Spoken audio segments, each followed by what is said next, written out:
Shine करेगी? पहले तो मैं पूछना चाहता हूँ, भारतीय जनता पार्टी ने जो ईडब्ल्यूएस लागू किया उसका क्या होगा? कौन सी पार्टी शाइन करेगी इस बार? जो देश हित की बात करेगा वो देश पर राज करेगा। जो देश के हित की बात करेगा वो देश पर राज करेगा। जो देश हित की बात करेगा, कौन शाइन करेगा इस बार? पीछे से बताइए। भाजपा, भाजपा, भारतीय जनता पार्टी। देखिए, महिला सुरक्षा की बात ये लोग करते हैं विपक्ष वाले। मैं इनसे पूछना चाहता हूँ, जब दिल्ली में सरेआम एक महिला की हत्या कर दी जाती है, उसमें कांग्रेस क्यों मौन थी? जब उसी हत्याकांड होता है, निर्भया कांड होता है, तो इनकी बोलती क्यों बंद हो जाती है? ये हमको सेलेक्टिव अप्रोच है। कौन शाइन करेगा गोरखपुर पे, बताइए। मेरा एक सवाल है भाजपा, मेरा एक सवाल है समाजवादी पार्टी से और कांग्रेस पार्टी से। बगल में एक मुसलमान जो भारतीय जनता पार्टी है कुशीनगर जिले में नारा लगाया, उसकी हत्या कर दी जाती है। दोनों लोगों ने विधानसभा, विधान परिषद और लोकसभा में क्यों नहीं उठाया? क्यों नहीं उठाया? सेलेक्टिव अप्रोच की बात बोल रहे। कौन शाइन कर रहा है इस बार गोरखपुर में? BJP, BJP, BJP. कौन शाइन करेगा इस बार?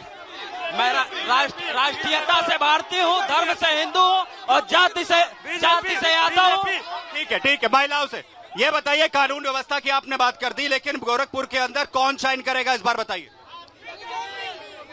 बोलने दीजिए। मैं 2-3 मुद्दों पे मैं बात करना चाहती हूँ। अभी हमारे एक भाई साहब ने कहा है कि प्रधानमंत्री का चेहरा, भाजपा ने अपना डिक्लेयर कर दिया है कि उसका अगला प्रधानमंत्री माननीय नरेंद्र मोदी जी हैं। इनके हाथ जो बराती है, ये अपना बता।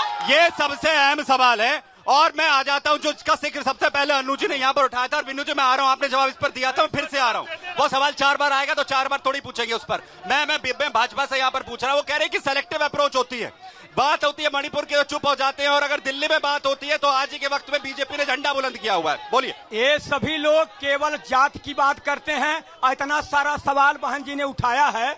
70 साल तक शासन करने के बाद सवाल के सवाल अभी जस के तस हैं। क्या बात करेंगे ये लोग? महिला सुरक्षा की बात देखे चले। आज माननीय बहन जी हमारी यहाँ पे निकल के नहीं चल पाती थी रात को 2 बजे यहाँ देखेंगी। बीजेपी जितने सरकारी चीजों को बेच रही है ना, वो काम ये कभी संभव है? ने किया था। बीजेपी ने LIC बेच दिया, वो कांग्रेस लेके आई थी। बीजेपी ने टहलती नजर आती है। आज के साल के पहले कोई दिखाई नहीं देता था। ठीक है। जरा बिन्नू जी वो कह रहे हैं जिन लड़कों से, अनु जी 1 मिनट, आपके सहयोगी से ही सवाल कर रहा हूँ। अनु जी, आपके सहयोगी से सवाल कर रहा हूँ। वो ये कह रहे हैं, खुद प्रधानमंत्री ने कहा कि जिन लड़कों से गलतियां हो जाती थी, अब जरा गलती कर दिखा दें। योगी जी जवाब दे देंगे बढ़िया तरीके से। मैं 2 चीज बता दूं। जी। अभी इन लोगों ने पूछा चेहरा कौन होगा। हाँ, गिरोह का चेहरा होता है। अली बाबा मुखिया हैं, लेकिन लोकतंत्र में जनता जनार्दन होता है जो चुनती है। प्रधानमंत्री मुख्यमंत्री के चेहरे थे तो क्या चोर थे? बता दूं, भारतीय जनता अखिलेश जी पार्टी मुख्यमंत्री के चेहरे थे तो क्या वो चोर थे? अखिलेश जी मुख्यमंत्री के चेहरे थे तो क्या वो चोर थे? मोदी जी अभी तक अपने संसदीय क्षेत्र में बनारस जैसे BHU जैसे हुए रेप कांड का तो जवाब दे नहीं पा रहे हैं। वो किस जवाब देने की बात कर रहे हैं? ठीक है। अपना सवाल 1 मिनट रुकिए। सवाल, अपना सवाल दोबारा दोहराइए। उसका तो जवाब दे नहीं पा रहे हैं। बगल में एक मुस्लिम परिवार का एक नौजवान भारतीय जनता पार्टी जिंदाबाद का नारा लगाता है, उसकी हत्या कर दी जाती है।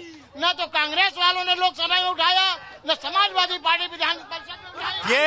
ये वो कह रहे हैं कि बराबर में ही विधानसभा है, वहां पर भूल जाते हैं कांग्रेस वाले और समाजवादी पार्टी वाले कि आखिर कहां पर आवाज उठानी है। सिर्फ वोट बैंक के लिए इस्तेमाल होते हैं अल्पसंख्यक। बोलिए बिनू जी। ये हिंदुस्तान में जिस तरीके से भारतीय जनता पार्टी ने अल्पसंख्यक के लिए बोला है, वह बहुत ही शर्मिंदगी की बात है कि हिंदुस्तान का प्रधानमंत्री बोलता है ऐसा और कहता है कि क्या बोला है? क्या नहीं बोला कि मुसलमानों को उसका हक नहीं देंगे, मुसलमानों को पाकिस्तान यही कहा था क्या? ये क्या बोला? चाहता हूँ कि सपा पार्टी जो है क्या कहती है कि मोदी सरकार क्या की है? सपा मोदी सरकार तो बहुत कुछ किया। हमारे योगी जी यहाँ पर बहुत कुछ कह रहे हैं कि मुसलमानों के लिए मोदी जी ने बोला। क्या बोला? बात करिए। ये तो कहते थे पहले राम मंदिर का राम काल्पनिक है, अब पार्लियामेंट में बैठ कर रामायण का ज्ञान देते हैं। अब कहाँ गए? वो मुझे लगता है कि अनु जी बेहतर जवाब इस पर दे सकती है और बिन्नू जी फिर मैं आपके पास भी आऊंगा और उसके बाद जो है बीजेपी से जवाब लेंगे। वो कह रहे हैं कि जिन्हें काल्पनिक लगते थे राम, अब वो ये कह रहे हैं कि राम नाम जप रहे हो, कह रहे कह दीजिए, क्योंकि खुद सीएम योगी आदित्यनाथ ने कहा कि अब मैं काशी जा रहा हूँ, मथुरा जा रहा हूँ, तो मैं वहां वाले लोगों को अब हिमालय जाएंगे, समय आ गया है। हिमालय जाएंगे, अब समय आ गया है। बोलिए। से लौट आए हैं मोदी जी हिमालय जाएंगे, जगह नहीं है यहाँ पे। कह दीजिए वीजा पासपोर्ट बनवा ले, खत्म। मैं यहाँ पे युवा साथी बहुत सारे उपस्थित है, मैं उनसे एक बात पूछना भी चाहूंगी, एक बात कहना भी चाहूंगी। धर्म जो है वो हमारे आस्था का विषय है, मगर जब आप नौकरियां लेने जाते हो तो हाथ में डिग्री लेके जाते हो कि चालीसा लेके जाते हो? मुझे एक चीज का जवाब दे दो। कांग्रेस भी डिग्री लेके जाते हो कि चालीसा लेके जाते हो?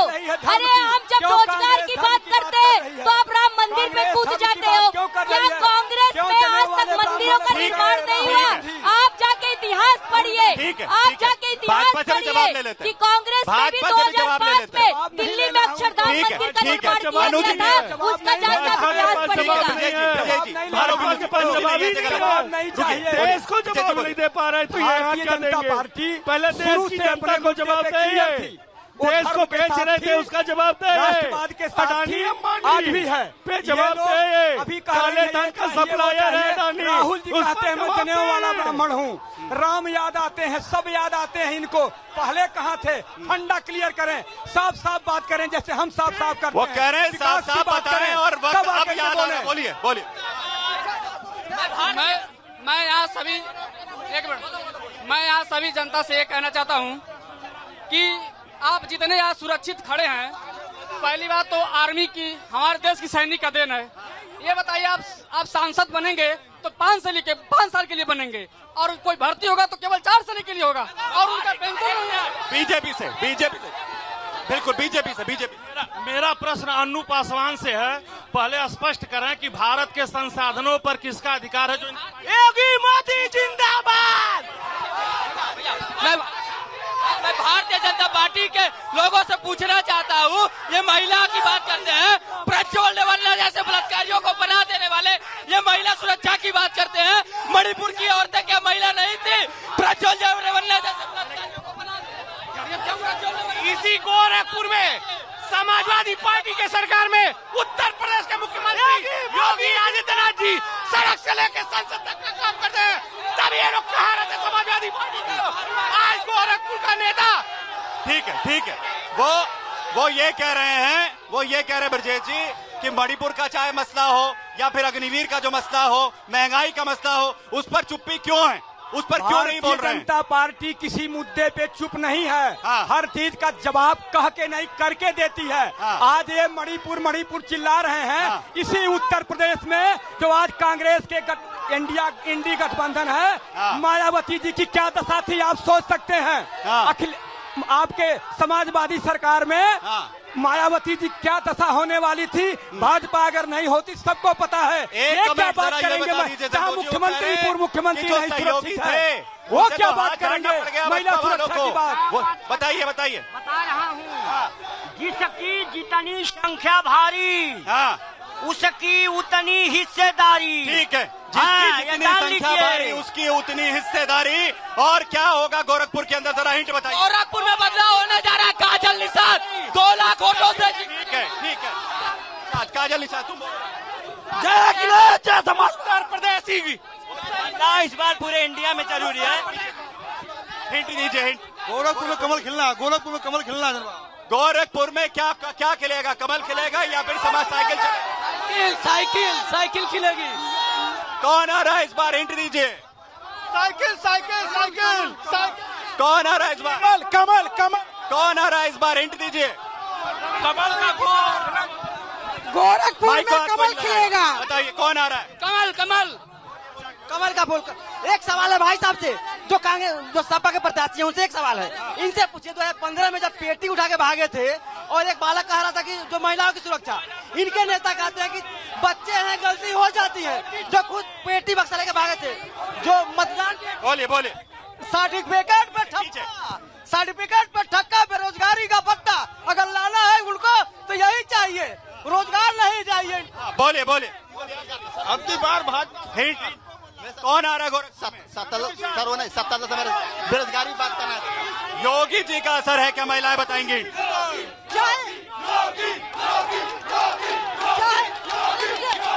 गोरखपुर में क्या खिलेगा? चले चाहे तूफान चले, गोरखपुर में क्या खिलेगा? आप बताइए गोरखपुर की हिट क्या है?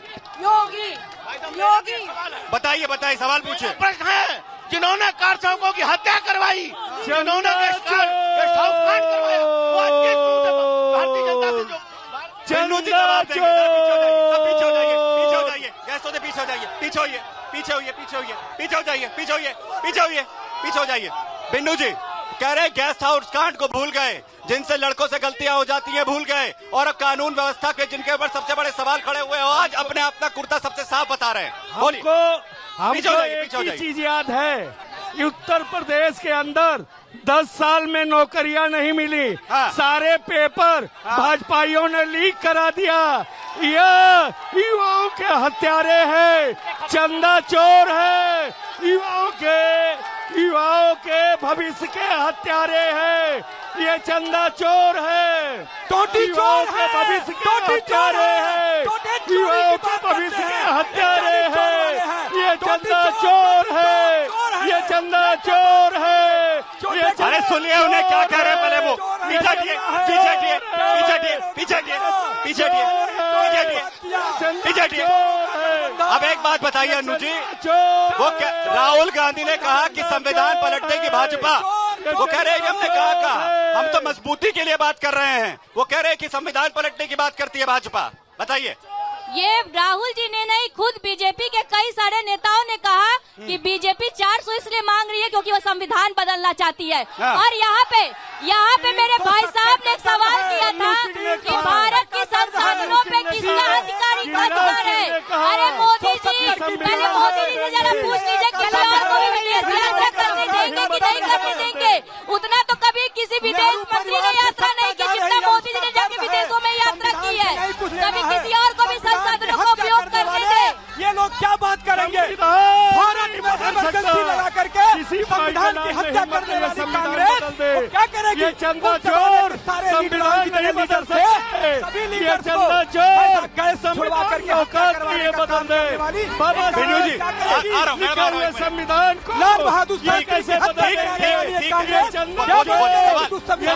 सवाल ले लीजिए, बोलिए। सर अभी बात आई है संविधान की हत्या करने की। मैं आदरणीय कांग्रेस के जो प्रवक्ता हैं उनसे पूछना चाहता हूं कि 1977 में किसने लोकतंत्र की हत्या की, किसने संविधान की हत्या की? आज उन्हीं अपने नेताओं को पकड़कर जो उनको जेल में बंद करने का काम यही किया, इमरजेंसी लगा के कांग्रेस की सरकार। इसके मुंह से लोकतंत्र की हत्या करना बात अच्छा नहीं लगता है। अनु जी छोटा जवाब दीजिए, फिर बिन्नू जी आपके पास आ रहा हूँ। कह रहे वो जो सरकारों को बर्खास्त कर देते थे वो जो है वो अब बात कर रहे हैं जो है लोकतंत्र को बचाने की। बोलिए। देखिए, लोकतंत्र का जो सम्मान करेगा वही सत्ता में बैठेगा, और जहाँ पे जनता की सवाल बात आ जाएगी, जहाँ पे जनता की सुरक्षा की बात आ स्वीकार करेगी या फिर नहीं करेगी। बहुत शुक्रिया तमाम जनता का जो इंडियन पॉलिटिकल लीग में हमारे साथ यहाँ पर जुड़ी है, तमाम लोगों का हमारे साथ जुड़ने के लिए बहुत बहुत शुक्रिया।